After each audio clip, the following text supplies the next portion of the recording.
Hello, everyone. Very glad to welcome you today on our podcast called The Decider. This is the video podcast where we unpack the sports professions and the professions related with sports.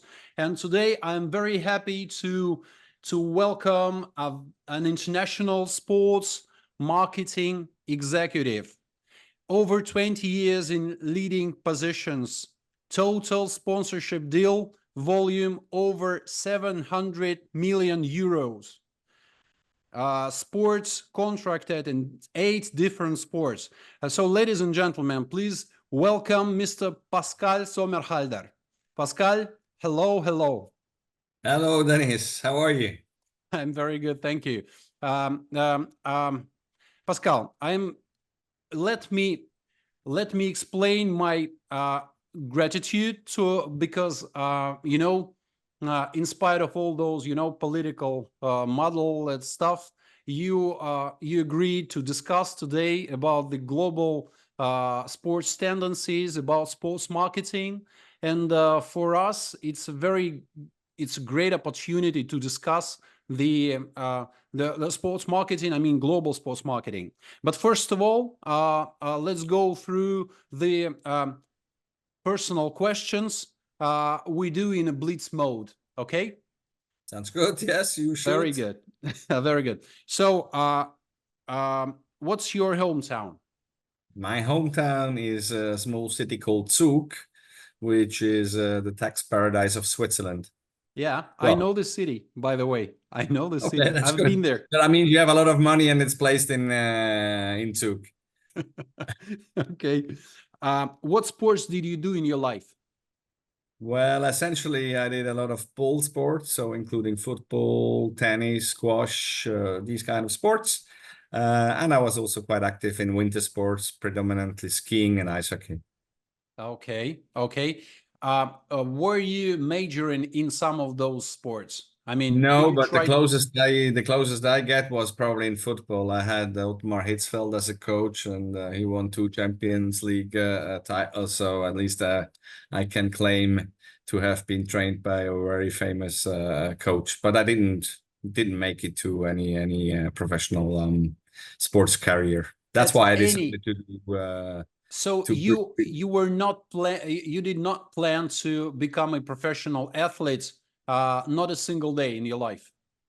No, I had the ambition, but as soon as I found out that it's probably not going to happen, I decided that I will make sports as my professional career, but not as an athlete, but as a sports marketeer. Okay, very nice, very nice. So football, finally, of course. Yes. Your family, are your parents connected with to sports? Not really. My father used to be a skiing teacher, so that's probably the strongest tie I have. So, but not professionally, I should say. I mean, they weren't profi sport athletes. Okay. What about kids? My kids, they are into sports, but I doubt they're going to be professional. But let's see. You never know. Why? Don't you want them to ruin their health, or why don't you, as dad, why don't you plan them to go into sports? Well, first of all, I don't like parents planning too much. I think it should be the kids who either have the desire and also the skills and everything that comes with it to make it a professional athlete, or not. And in our case, I think it's probably the skill level that is not sufficiently high to get to that stage. But again, maybe I'm wrong. Would you like them to do a sports career as a manager? As a manager, I mean, I just want them to be happy, and if that means a sports manager, I mean, my wife is also into sports management. So yeah, if he feels that he's very, I mean, my older son, he's very much into knows all the athletes and players and transfers, and so maybe could be a potential career. By the way, Switzerland is really developing in sports recently. My congratulations on the very good performance of the Swiss national team on football, Euro 2024. Congratulations. You got a very good team. We should success Yes, no, in no, tennis. makes obviously everybody happy, and I haven't really done anything for this to happen. But yes, I'm proud and I'm happy, and I guess so are many of my fellow countrymen What and does your women. wife do in sports as a manager? My wife is used to be the former vice CEO of the Italian Football Federation, and she's now in charge of the women's league, Oh, so wow. Serie A and Serie B. That's her baby, if you want. So Wow. they just got in Italy. That's the first league, women's league that got professionalized, and that only happens once. So she was happy and lucky to be able to make this step, and I guess there's a lot of learning Women's yeah. football is developing dramatically in all the possible, Yes, yeah, yes, not only ways. football, but generally, I think yes, it's maybe we'll touch on it a little bit later, but yes, women's sport, I think it's Good. very What about the university? Which university have you graduated from, and what major? okay. I did because I just mentioned or told you that I mean sport has been my big passion. I didn't make it as an athlete, but I wanted to do it still as a career. So, and I was always very interested about the commercial side of sports. So I decided the only thing I ever would study was sports management and sports marketing. Now in Switzerland, you can't really study this on undergraduate level. So that's why I had to look abroad, and I decided to go to Newcastle, where I did a honors degree in sports marketing and sports management. I was the only foreign student, and I graduated with summa cum laude, and I also got an award for the best social science dissertation, which I'm quite proud of. So yeah, Very nice. so Summa that cum was laude. Very nice. yes. Very And nice. then I went on with, I did a, you may know that, I did a master, which was or is issued by FIFA. It's called the FIFA Master. That's where I got to meet my wife as well. And yeah, that's why sport brought me probably the happiest moments in my life, because as I say, I met my wife. We have kids. We are the first FIFA Master couple who got married, who has kids, and yeah. So Cool. that's a Very little. nice. On your Yeah. LinkedIn account, there's Cambridge also. Yes, that were later educations. I did two things essentially. One was IMD, which is quite a reputed university. That was more university in Switzerland actually. That was more like a leadership program. And I recently did, as you mentioned, Cambridge. That was more on the Okay. digital disruption side. Very nice. Mhm. Uh, what team do you support as a fan? Well, I must be quite honest that after 20, 25 years of sports, it's nowadays more the beauty of the competition that I enjoy, and I'm no longer, I would say, a hardcore fan. But when I started, I was AS Roma supporter, and I went to, I wouldn't say all the games, but most of the games, again, with my wife. And now I'm just enjoying, how should I say, a good and attractive football match, and I'm not too much of a fan. Your answer is the answer of a person who plans to acquire a top level position in FIFA, or UEFA, something like this. Well, I don't know about that, but well, you never know. Never say no, I would say, yeah. Okay, I'm asking because there are so many people down here who are Liverpool fans, or I don't know, Manchester United fans. They keep saying, "You'll never walk alone, mate," etc. So it's so amazing because this is the different part of the world, and there are still so many fans percepting this, this concept. The football clubs are developing and spreading. Anyway, Yes. let's go deeper in your personal portfolio. What's your favorite book and author?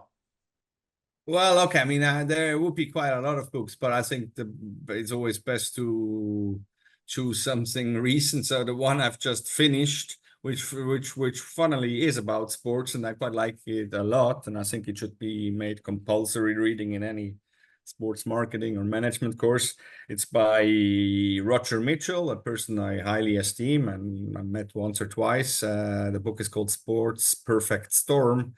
And it's a very interesting read, more coming also from the financial world, like private equity that goes into sports, the different options, and yeah, more like the financial side. And it's very well explained. And I think, as I say, it should be So made this compulsory. is the professional literature. Every single expert reads every single year. But what about the fiction?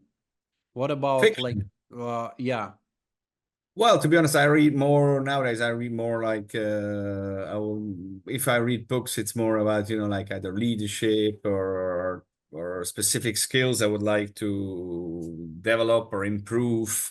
Normal pleasure reading is more like, I would say, newspapers and these kind of things, I got it. or But still, probably from your childhood or from the senior years in school. Okay. Yeah, I read a lot, as I say, but then let's go back very early. So I actually quite like Huckleberry Finn, but more also with a perspective of, like what's behind the story and not just, go a little bit deeper. But yes, that's one I could mention, for instance. Okay. Tom Okay. Sawyer. Thank you. Favorite music and band? Okay. Favorite music. Well, okay, favorite music. I'm quite contemporary, I would say. So I like a lot of what you hear nowadays. Having said that, I also like opera. I'm quite versatile in terms of music. So there's a lot of things I like. What I maybe not like is heavy metal. I'm not too much into that, I would say. But other than that, or also folkloristic music is also not really mine. But other than that, I'm fairly, how to say, open-minded. When it comes to a song, I would say the preferred song is Imagine from John Lennon. And I think it also, I think it's gives you a positive vibe. It's about, how should I say, the future. It's about yeah, hope and dreams, and I quite like the whole notion of imagine. So yeah, I would probably give you that as my favorite song.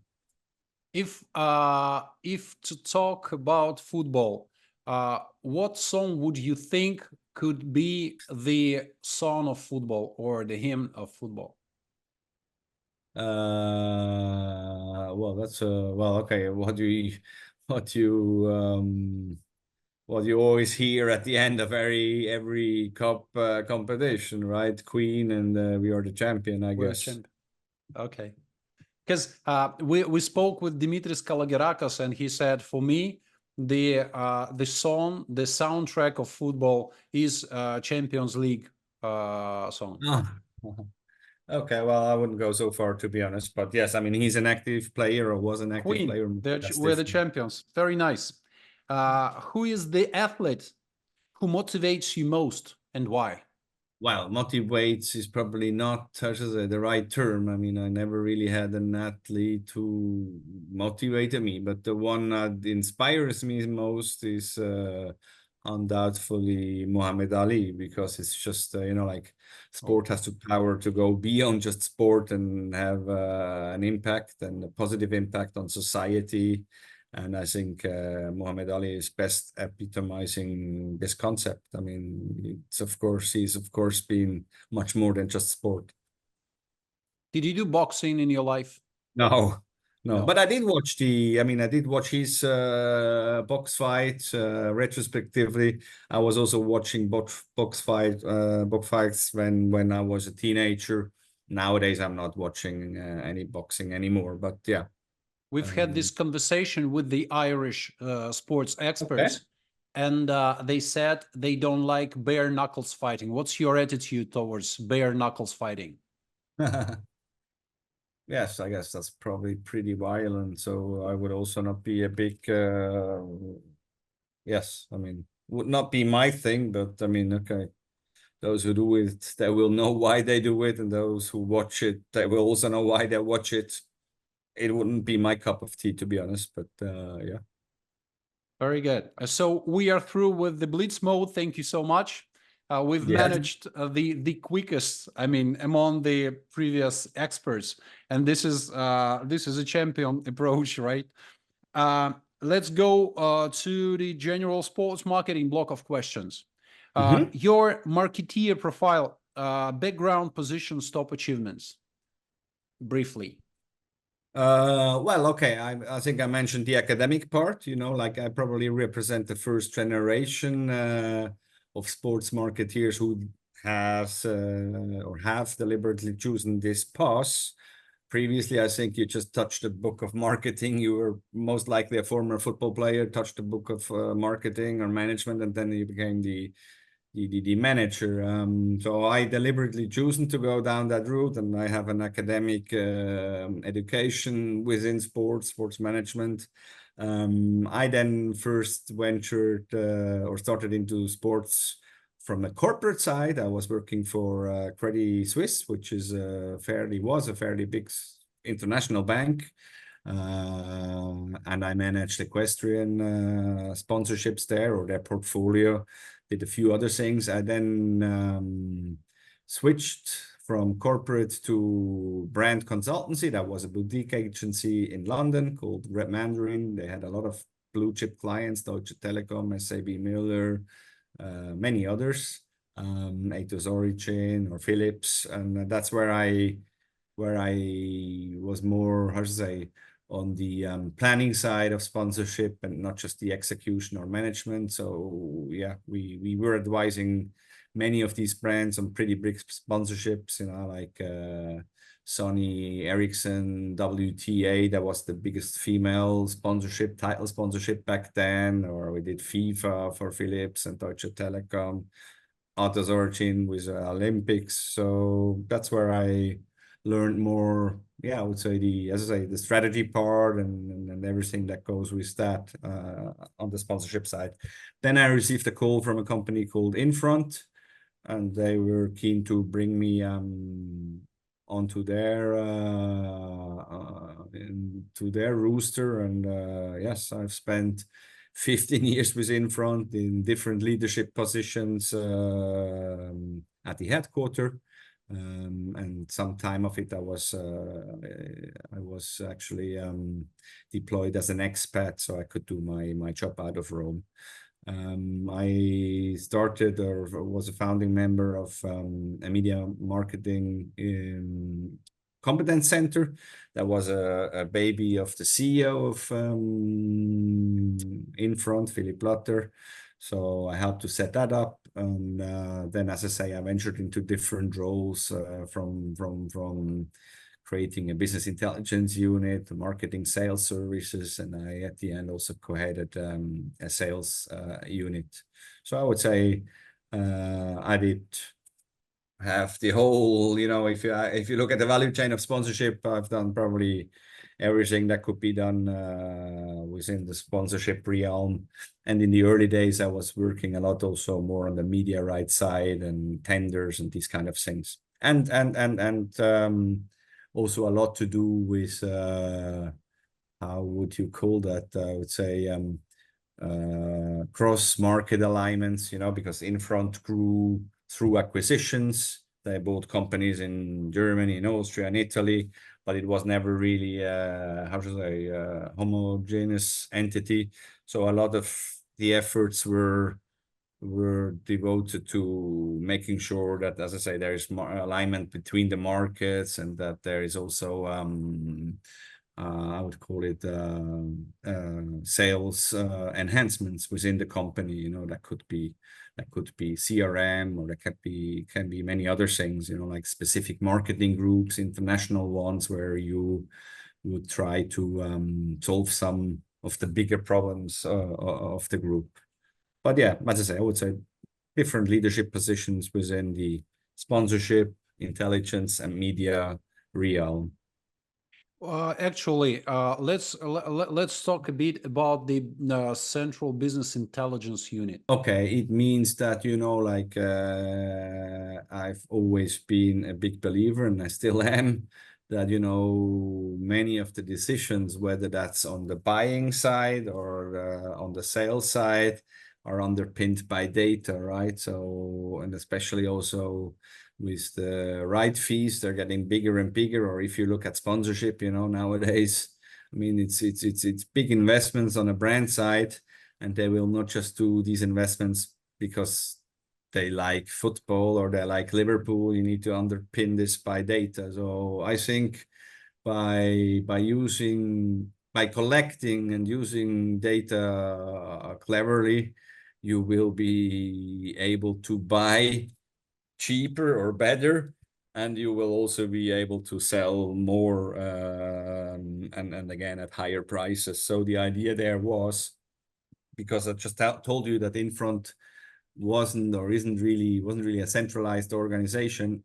The idea was to have a strong intelligence team at the headquarters, who was looking primarily at digital, at media, and at sponsorship, again on the rights in and rights out, So and this to is the then research, right? this Market is research. Yeah, it's more than just market research, but yes, market research is a part of this. Also, you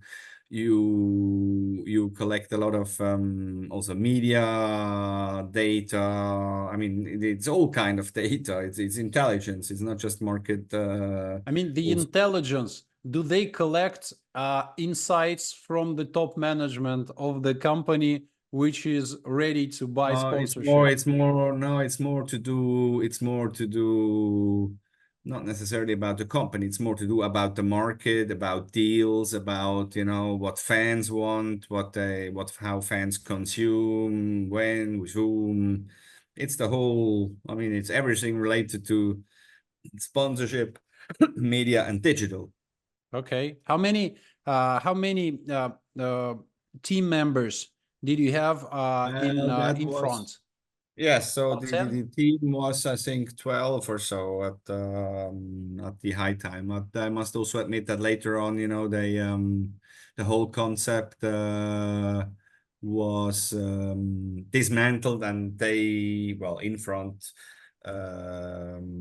took different team members into different teams. So it didn't exist but that's more to do with internal, how should I say, Mhm.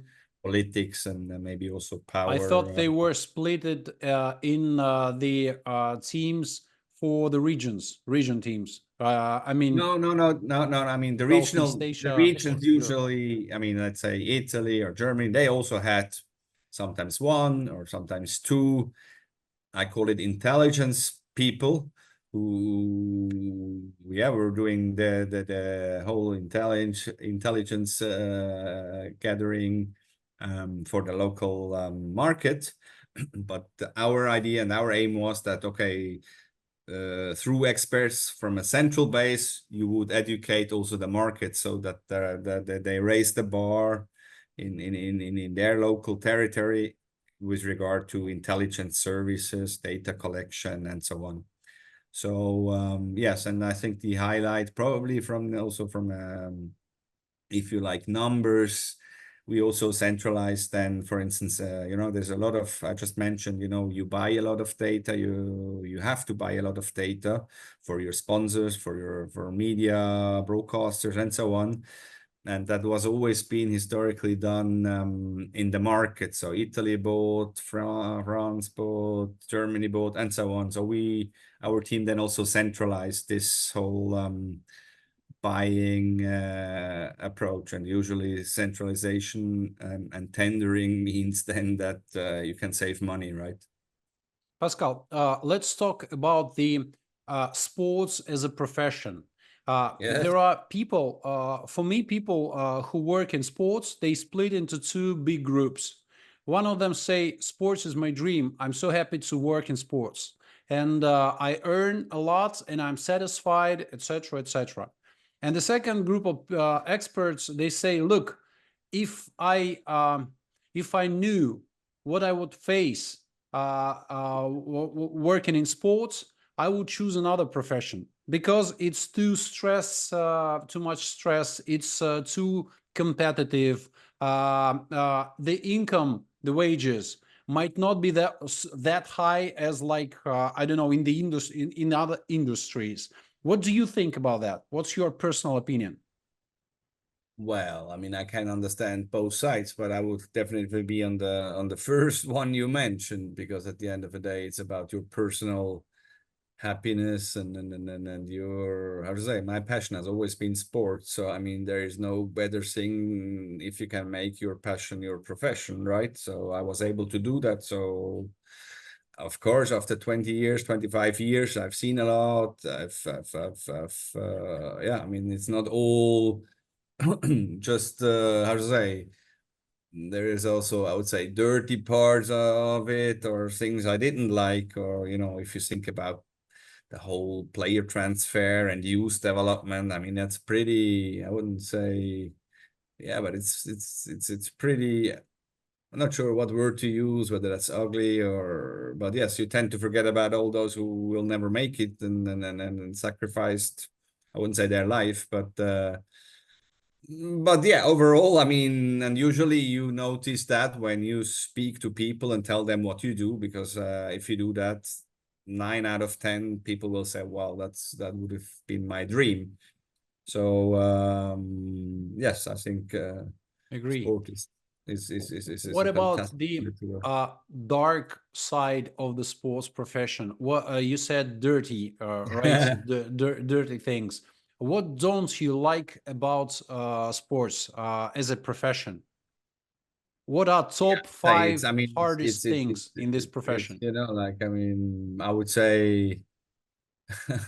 I just mentioned, like the whole, I mean, it's an industry at the end of the day. So I usually compare young talents to horse breeding if you want. And again, those you can't use, you will just put on a binary that you will never hear and see again. But there's of course also a lot of politics, not necessarily you always do for the good of the game, for the good of the fan, but you do, it's a very political space, which is not always that pleasant. But I guess that applies to other industries as well. So yeah, I think that's an element I didn't. There's also I think a little bit of a resistance, like to innovate within sports. There's also a little bit a tendency of never watching what is happening left and right. And I'm not saying sports, but I say other industries, and maybe I'm a big fan of knowledge transfer or learning from generally the best. And I think most of the time that would not be within the sport system, but outside. And sport is usually, by the nature, especially European sport, how the sport is governed, it's very much about conservation and not so much about yeah, innovation. And I understand that as the Infront team member, and Infront is one of the leaders, the market leaders, right? Uh, Mhm. as the Infront staff, you probably haven't experienced it that much. But do you think that the sports profession is highly competitive? There's too much competition in the field of sports marketing. Yes, but I think, I mean, that's for me, that's the best thing that can happen. I mean, the more competitive, the more you will only have the best people in the position, and ultimately that should drive the whole industry. But I'm not sure, as I say, sport is still very political, and it can also be, how shall I say, um, there's also a degree of nepotism depending on what kind of countries you operate. So you may not really have always the best people in the best position, I would say, because it's also people business, and it's not. But generally speaking, I think the more competitive the industry, the more, and sport is a dream industry for many, I guess, young people, as is fashion or music. There's a lot of, I've been teaching a lot at universities nowadays. Every single school offers some kind of sports marketing or management course because they know that a lot of people are interested, but then ultimately it's not so easy to make your way into the industry. The But yeah, annual researchers, they show that the sports profession is always among the top three professions like music and yes, that's what I just said, and acting. fashion. Yeah, Yes, and always. fashion probably as well. Yes. Many people say that sports is very close to acting. It's like a music or whatever athletes. They are closer to the actors and to rock bands because they, how to put it, their wages, they are not quite what they deserve, as you understand what I mean. Well, deserve is what the market pays, Overpriced, I I would guess. say. But yes, but I think I know where you want to get at. And yes, I think that's a general, that's more like a trend, I would say, that athletes, because if you look at the value chain of sports, it's probably not the team, it's for sure not the federation or the sport administrators. It's ultimately it's the athlete who makes the show and the performance. So what we tend to see is that they become stronger and stronger, and they become more and more powerful, and they also get higher and higher salaries. So And I think entertainment industry, right? it is an entertainment industry, yes. And as Um, I say, this will continue. I mean, if you look at my kids, I mean, they are no longer. I mean, okay, my son is a Lazio supporter, which is obviously the worst if you're a Roma fan, but okay. But ultimately, he follows players more than actually teams. So, and oh, that's I what see. young people, I think they tend to this whole hero concept for them is very attractive, and it also it's the same in the influencer world and so on. So You that's know, again. Hmm? almost 6 years ago or 5 years ago, Barcelona top management, they said, we are no longer a football club, we are an entertainment company. And after they announced that, there was another strong tendency on uh, um, top professional clubs from football, ice hockey, basketball. They started to, I would say, go this direction, establishing esports departments. Yes. Uh, what do you think about the professional sports club? For example, a hockey club, Vancouver Canucks, launching an esports team in League of Legends or Counter Strike. Yes, I mean, for me, this is a natural evolution, and it makes perfect sense, or can make perfect sense. Yes, I mean, I would go further. I mean, it's not just an entertainment company. Nowadays, everybody, whether that's a club or even an athlete, is a media company, with the technology. They can stream, they can put out content. I mean, that's why, again, you have some athletes, they have actually 10 times bigger reach than the entire team, think Ronaldo or think others. So that's where the power shifts. It will be the athlete, because he's the one who does the show, right? It's not so they will get more and more powerful. That's for me, there's no doubt about this. And By the that way, means about Ronaldo, do you remember this situation when Ronaldo took the Coca-Cola bottle and put it away? no, this one I don't remember, but yes, I mean they have, of course, huge yeah, whatever they do, whether it's advertising for NFTs as Ronaldo has done, or whether that's other things. I mean but they can also use it, and I think they should also use it for how to say, I mean, socially relevant topics, whether that's to some degree politics, sustainability, or inclusion, all these kind of topics. That's again why I think sport is a perfect platform that goes beyond just sports. How would you describe a genial champion? What? A genial champion, real A genuine champion. champion. Okay. Okay. I mean, I'm probably old school. So for me, it's to do, I think that has to do with hard work, dedication, focus.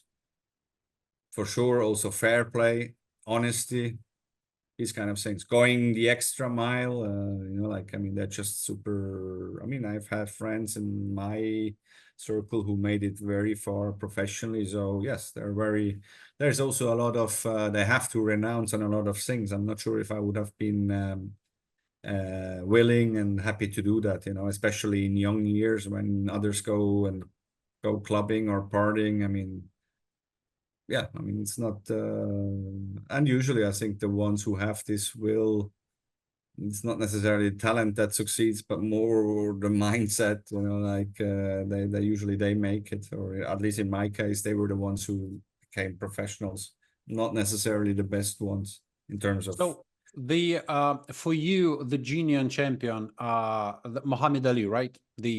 Yes, I The mean that's because as I say, because it goes beyond just sport. I mean, the social impact he had on society and on black culture, on a lot of things. So yes, So very nice. I really like the discussion, Pascal. I would, before I ask you about the happiest moments in your sports related affairs and the hardest yes, moment in your career, I would like to pay some attention to the media sports. In Russia, now there's a very strong tendency. A lot of media leagues are established. As you know, bloggers, they established the media teams, and they are like united. They play in the media leagues. Do you see this strong tendency outside? I mean, globally, in Europe or in the USA? yes. I'm now not 100% sure I understood you correctly, but there is definitely a tendency. There's some disruptive leagues that are emerging that use streamers and so on That's what I mean. Yeah. to just amplify the traditional reach you get through pay or free-to-air broadcasts. So I think yes, that's a global phenomenon, not just in sports, but also, as I say, if I take my kids, they consume a lot of that kind of content.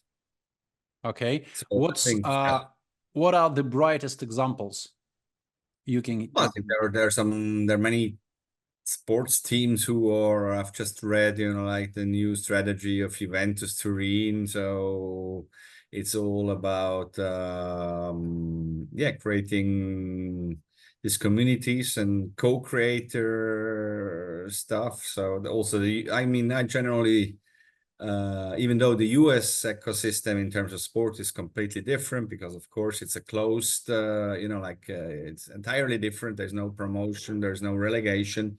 But I generally think that the US sports marketing scene is more advanced, and if you look what the NFL, MLB, and so on, NHL as well, what they have done in the content space is pretty cool stuff, and I think that's the future.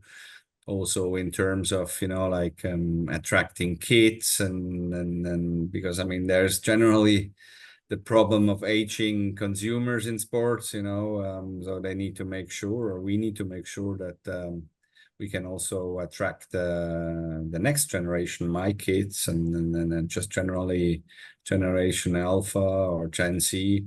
And I think these are means to bring them on board and experience sports and yeah, make them become part of the fan community at some stage. Yeah. You So are the co-founder and managing director for Sports Pass 360 yes, GmbH, right? yes, that's As my company. as the managing director, as a co-founder of the agency, uh, um, will you deal with media leagues? Will those leagues compile with like streamers and? Well, I mean, I think in the first instance, not directly, and I must also be, how should I say, my company has just been built and it's very early stage. There may still be changes. It's more operating out of a network construct, so with other agencies and other also individual experts on certain topics. But I would hope that further down the road that I will be becoming more active in that space. And at the same time, also right now, for instance, I'm involved in a project that's more to do with creating your own IP, meaning your own event or league or whatever you want to call it. And there, of course, there's also always the possibility of bringing this element into play. That was actually my second question. I mean, is your company like selling the rights or Oh, broadcasting I'm not. rights? No, no, no, no, no, no, no, no, No. no, no, no. I'm not that. I mean, I would not have the, to be able to sell broadcasting rights. Usually, that means you buy them, or so I do not have the financial power. That can only be done through either private equity or then the big agencies like Infront or others. So I'm not in that space. But of course, you can advise. Like. How media rights might be sold, and normally it's always a tender process. Okay. You can. We have uh, inevitably come to a very interesting point of our within our discussion. Do you Mhm. think that that a company can sell the broadcasting rights only by first of all buying them and then selling, or they can sell it as an exclusive? No, well, I think that's anyway. That's pretty. I think that's an outdated model of buying and then reselling. I think no major league probably will allow you to do so, but you are consulting. I think that the current the most frequent approach is to, yes, that you hire either individuals or agencies that structure the whole tender process and also maybe manage the whole tender, but it's no longer, buying, reselling. It's more That's like as why a, I was asking you about not the major leagues products, but those, media leagues, etc., some new products. And my second question was, um, uh, have you ever thought of launching your own media product? not direct, not directly media product, more like creating an own event, let's say, or league, as I mentioned, that also has then media rights element. If it was a league, Yeah. in which sports would you start? Or would you make a startup? If I had to build a startup or what? Yeah. In which sports? I mean, if it was a league, for example, was it Well, football or basketball or hockey? Well, I think that's not that's an answer you can't or I wouldn't be able to answer as such. I mean, like you should. I think there's still the regional or even local connotation to sports. Like what is popular in Ireland or Russia that is completely different. Or take India, where you have cricket, who is just overshadowing everything else. I mean, I think you need to look at the markets you are operating in, so you can't generalize. Yeah, I think that's a bit difficult. So it's more country specific question. What about global projects? Are there any, or you have to stick to some Yes. domestic markets? Okay, as I say, I mean, uh, if you look what is happening in sports, like the big global sports, whether that's Formula One, whether that's the big football leagues or so on, you as an agency, you will not be part of that process. At the best, you may be able to advise them, but they will no longer. I mean, if you look what has happened at media rights, is that especially the powerful rights, that they are doing that in-house. Why should they allow an agency to make million of profits? So no league does that. So then they rather hire one or two top guys, and then they do that internally. So maybe if you're lucky, the markets if you talk about the global sports proposition league, let's say, or take the Premier League, then maybe they allow you to do markets where for them it's very difficult to make a successful tender, or where they struggle. So you may get how should I say, the difficult the fillet of the whole thing you will never be able to get. So maybe you get a little bit of the bones, and if you're smart and if you have the right connections and so on, you can still make money of that. But it's just I mean, it's the small part of the cake, if you want. But all the others, they Okay, do that if naturally, you someone know. wants to, someone is sitting and thinking, or about the better way to go, either to start a sports marketing agency or to launch a sports product like a league, for example, what would you recommend? Well, again, I mean, that's too hypothetical. It depends on what kind of product we would be talking about. It depends on what the concept is, what the backing is, but generally speaking, like quite, I mentioned in the earlier part that in sports, generally, especially in federation business and so on, there is a strong tendency to conserve status quo. If you look what has happened to Champions League, there was always resistance until you get forced to maybe change something because of external pressure. So what I'm saying is there is a lot of disrupting forces, probably in sports, and the Kings League, if you're familiar with that, is probably one of them, who just take a completely different or new approach to certain sports, and they can potentially, or in the case of Kings League, I think they're quite successful. And again, you may then have things like what you mentioned before, streamers and co-influencers, the whole co-creator economy, and other Okay, things. thank Also you, the mate. room. Can you tell us a bit about the happiest moment in your sports related affairs? The happiest Well, one. that's very easy, because I think I already mentioned it. I got to, through sports and through my academic formation, I got to meet my wife, and so that's probably the happiest moment, because yeah, we have two lovely kids nowadays, and Were you working on the same project, or you were studying in FIFA program? no, we were not. We did our master thesis together, but we were not. We were never working together. Probably that would be too much, to be honest. Yes, that's it. That working on the same project in sports may actually ruin your family life. Yes, very, very true. Yes. So okay, very good. It was a tricky question for me, but I understand. She works in the. By the way, what's her name? Francesca. Jessica. What a lovely name. Francesca. Francesca. Yes, like Wow, many Francesca is Italians. Italian name. Yes, she is Italian. Uh, okay, very good. So, and what was the hardest moment in your career?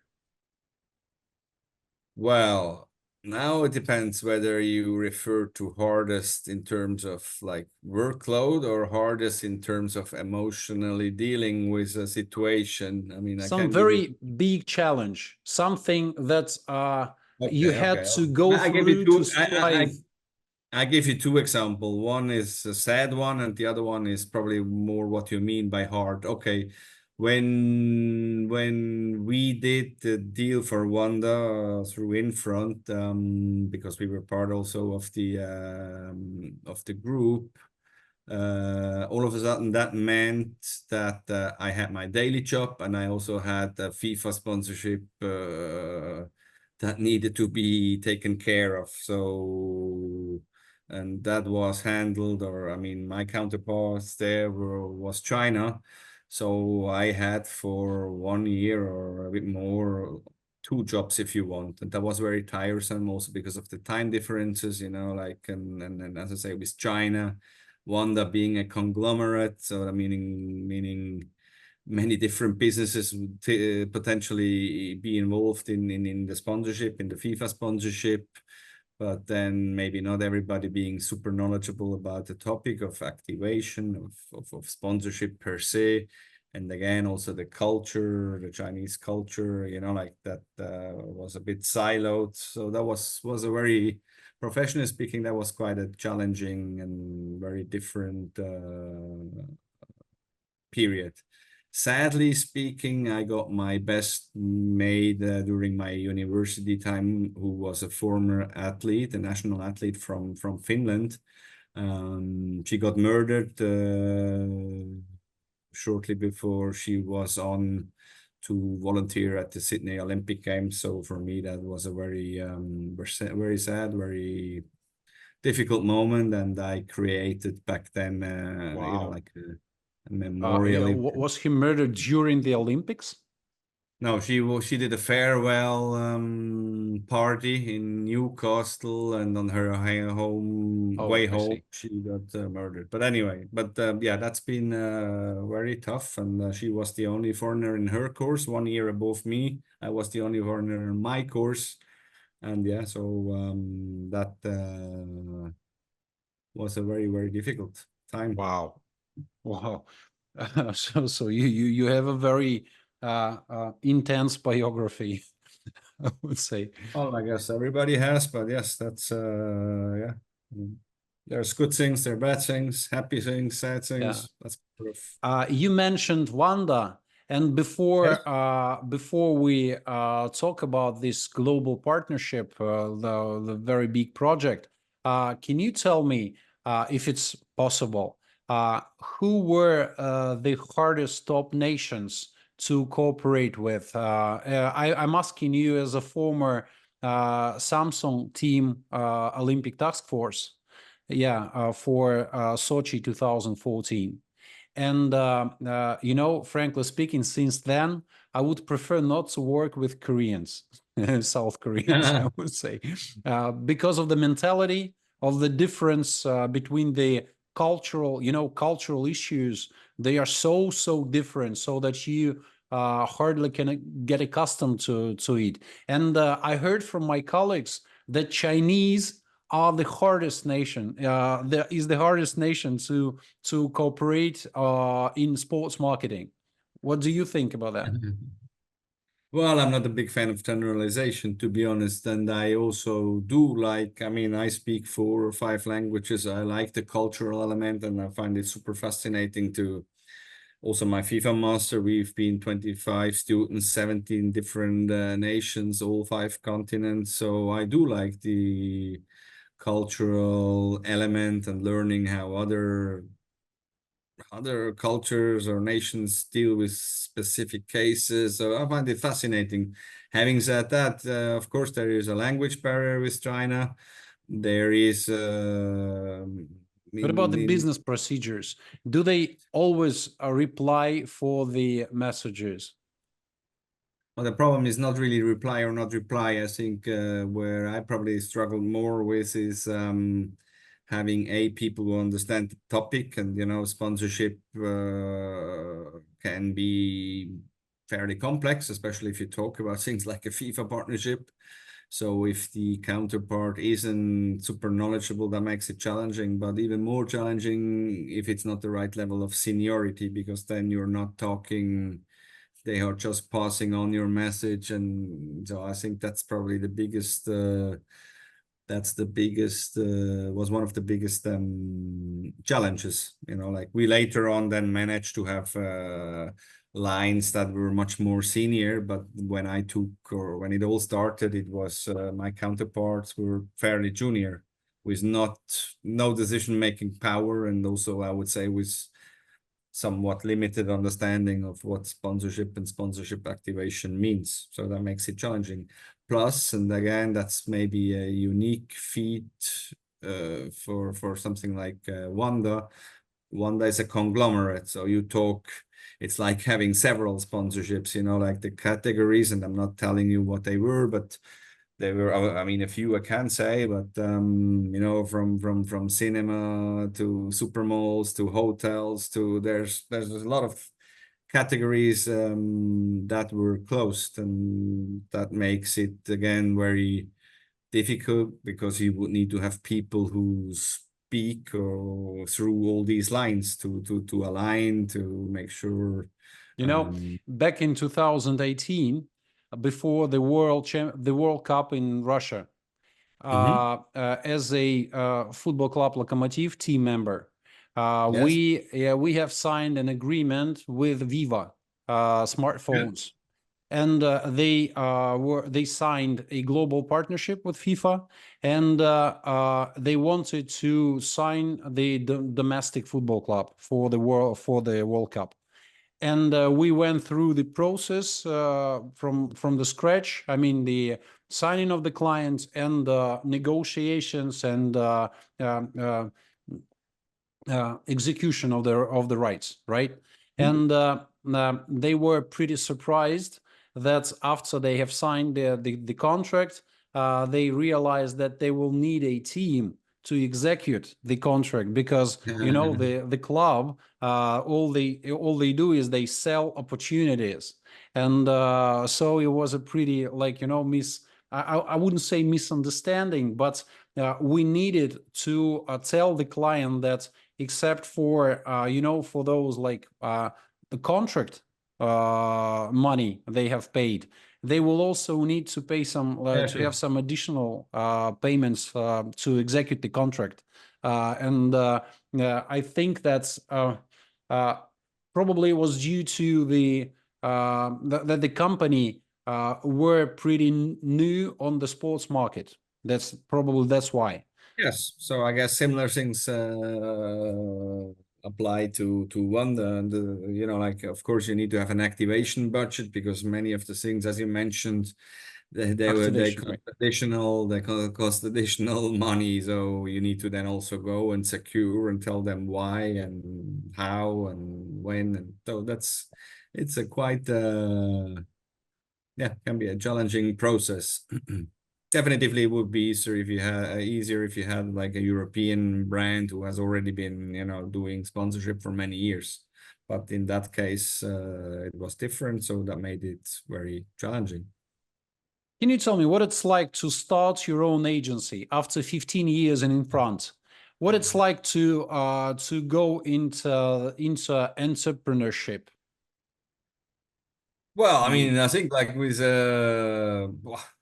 with everything in life, there are pros and cons. But generally speaking, I do like the entrepreneurship. Of course, it's more challenging in terms of financial stability, security. You need to always, continuously be out in the market, try to acquire new clients or new projects, and it's also you also notice, or at least I notice that when you come with the backing of a big company, a lot of people talk to do or want to talk to you, and for many of these peoples you may no longer be so attractive if you come with your own brand, and but it's also a good thing to distinguish, I would say, good people from bad. Well, bad is not the right term, but it helps you.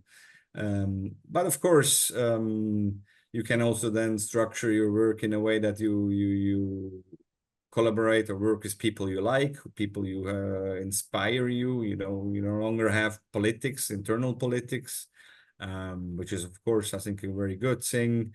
You are your own boss. You're flexible. I mentioned I have two kids, and for me, it's important to spend some quality time with them because in 10 years they're probably they don't want to see me anymore. So yes, as I say, it has good and it has bad things, and it's also right now where I'm at, it's very exciting because you need to do finalizing websites and all these kind of things. So you're also creative, and but yeah, it's not all for sure. It's not all perfect. I mean, that's also clear. And What but are the basic services your agency provides? well, essentially, it's advisory. It's advisory towards brands, because as I say, I am a big fan of sport. I think sport can be transforming businesses and help brands, ultimately also to engage with their consumers and make more or sell more of their products. Advisory also more on the rights holder side, whether that's leagues or teams, how they can maybe structure their sponsorship better, have a more appealing and I would say up-to-date value proposition. Then there's the sports tech world, which I'm also quite fascinated by. That's more like a startup kind of scene, which is very dynamic and I think also very a lot of smart people working there. So I'm helping some of them to, like go to market or with their go to market strategy, with business development, especially if they have products they want to place to federations or clubs and so on. And then the last two assets, or not really assets, but areas are to do with private equity and advising them how to invest and where to invest in sports, because it's not just multiples of earnings that I guess you need to also understand the operational side and then the political side. I think that's where I can help, my agency can help, or our network can help. These are, I think, the main pillars. And ultimately, but that's not something I've touched on, is more like the I call it philanthropy, like very rich people wanting to do sports projects that have a high social outcome. But that's So not something a I'm active wide right. range of consulting services, right? Yes, essentially, Uh, yes. can you tell us what's the preferable financial approach? I mean, is this what would you prefer? Is it a retainer or it is a timesheet based payment? Yes, I think retainer is always, I mean, of course, it depends on the project. Retainer is that gives you stability and security, provided it's a long or midterm retainer. Can also be project-based payment. It can also potentially be a performance. If it's more about acquiring rights, it can also be a performance kind of agreement, or it can be a mix of it all. So, yes. But I think Who retainer. are your clients? Are the right owners, the federations, the professional clubs, or the broadcasting companies, or the commercial companies? I don't know. Well, I think you touched a little bit on all of them. On the sports tech, it can be broadcasters, it can be leagues. On the sponsor side, it's more the brands, right? I mean, I think it it shifts. Like right now, I mean, brand is probably the big chunk of it, but then there are different times, or maybe there's more on media side or even rights holder side, or I mean, I think it depends. And as I say, there's also private equity. What kind of projects do you prefer? Right, Well, broadcasting I rights mean, sales or sponsorships? okay. I mean, I mean, generally, it's nice if you can get creative, and I don't really mind. Can be either, of course, and it's also depending, like the financial element of it, of course. I mean, the higher the potential for earnings, then I guess the more you will like a project. But generally speaking, it's the I think the creativity bit and the impact you can make by whether that's a sponsorship or whether that's whether that's creating a new commercial structure for a rights holder, or I think that's what brings you a lot of satisfaction. Okay, okay. Or me, at least. Um, while reading your LinkedIn account again, Yes. you've mentioned that that you were restructuring an Italian club football business as profit center. Mhm. What do you mean by that? What kind of a project it is? Okay. Well, that's a little bit complicated now, but okay. I mean, essentially, essentially back at the time, Infront or Infront Italy were teaming up with many Serie A teams. They had the marketing rights. This was more, how to say, a byproduct of a media rights advisory. And it wasn't going super well, let's put it that way. So and together with a colleague from business development, we just restructured in the sense of, like if you have if you have marketing rights to 10 clubs, making sure you have a consistent structure, making sure the packages are more valuable. You add digital, that you have similar designation, the way you go to market, the way you price these packages, and so on. So it's the whole mix. And okay, the result was that before it wasn't profitable, and afterwards it was. So yes, but it's to do with, as I say, restructuring the way sponsorship was sold in terms of structure, in terms of value of the packages, in terms of pricing, in terms of going to market, and so on. I'm Okay, not sure if that answers the question, but thank you. How do you think will sport marketing evolve in the future? What are the main tendencies?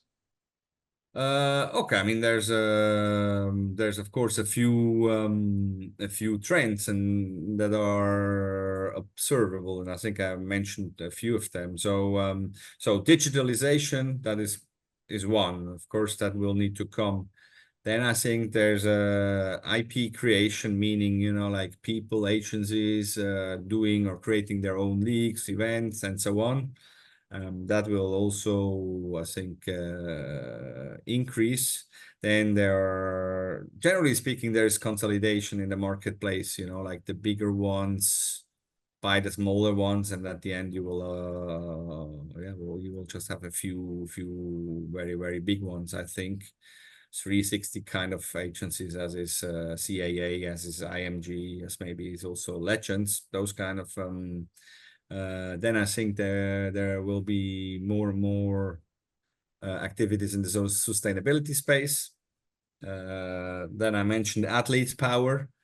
I think there is a lot that will change. I would also say maybe in the future, like players will not only earn more money, they will also participate in team decision. They may also become equity owners of teams because they just get so powerful. Then there is the whole data and the tech angle, also super interesting to see what's going to happen there. You always say data is like the new gold, or there's definitely some truth in there. Tech, I mentioned, everything like from automatization to artificial intelligence, that's going to tremendously change how we will be doing business. What else? Women's sport, I think I mentioned as well. And ultimately, which somehow relates to what you were also saying, the whole community aspect, more in terms of, like creating platforms, co-creator, influencers, these kind of things, fan-only type of activities or communities around sports. I think that will also grow. So these are probably some of the most, or those that I can observe.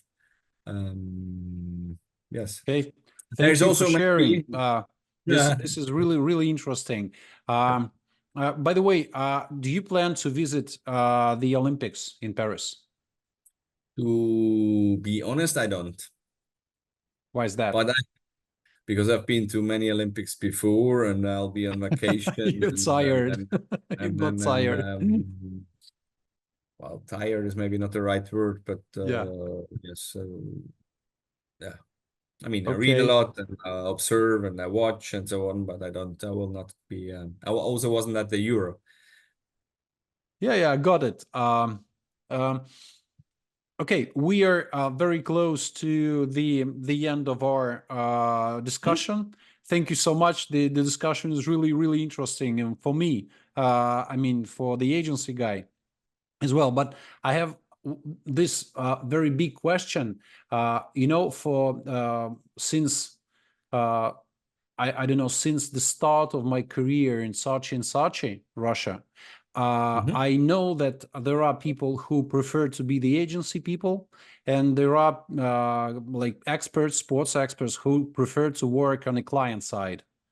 Uh, have you ever thought of working for on a client side, or being an agency guy is the best option for you?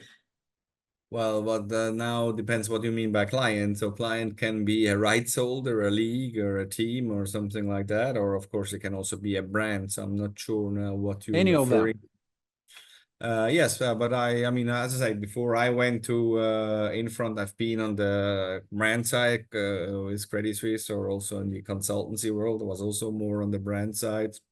So I've done that. I would say I've never only partially worked on the rights holder side when Infront owned some, like Superbike or other properties. So I was active there.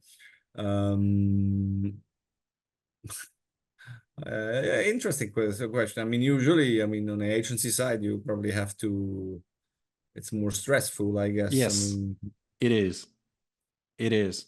And the older you get, the less stress you bear. You know, isn't it that's fine. pleasant to shift to the client side when you get older?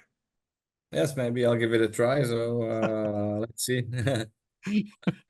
Okay, let's shift to a blitz block again. Messi or Yes, Ronaldo?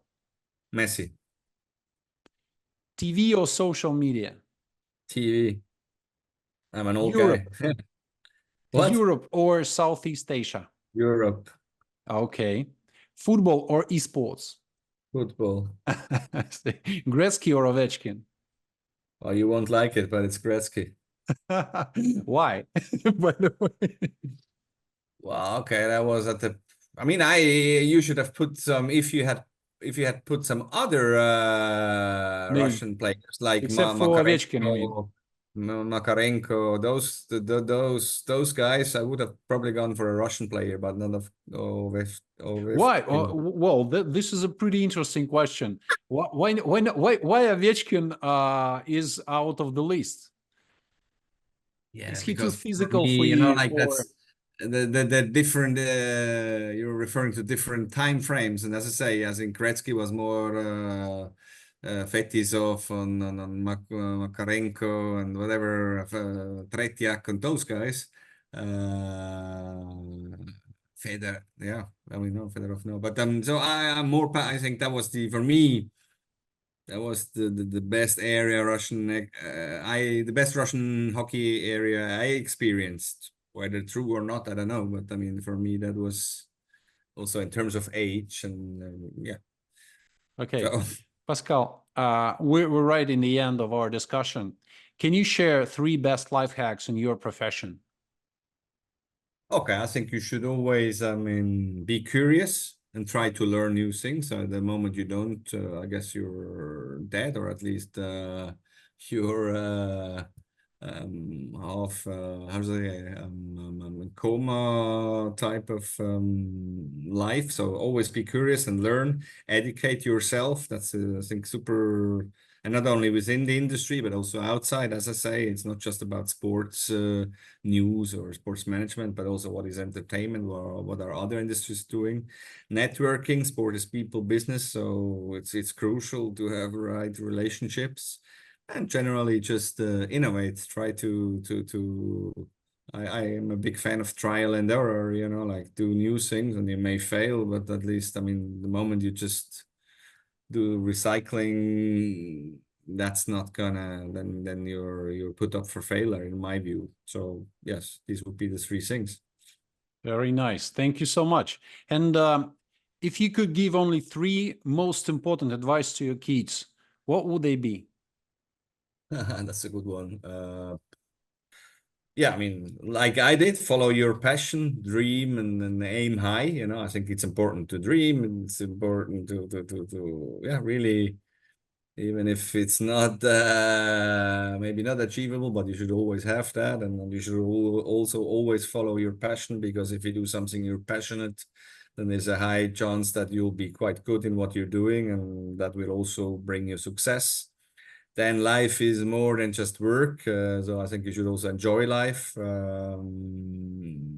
Yes, because as I say, that's probably maybe even more important than just business and being successful professionally. You have given very, very nice and amazing advice. And I would like to thank you for your time, for sharing the information you have shared with us.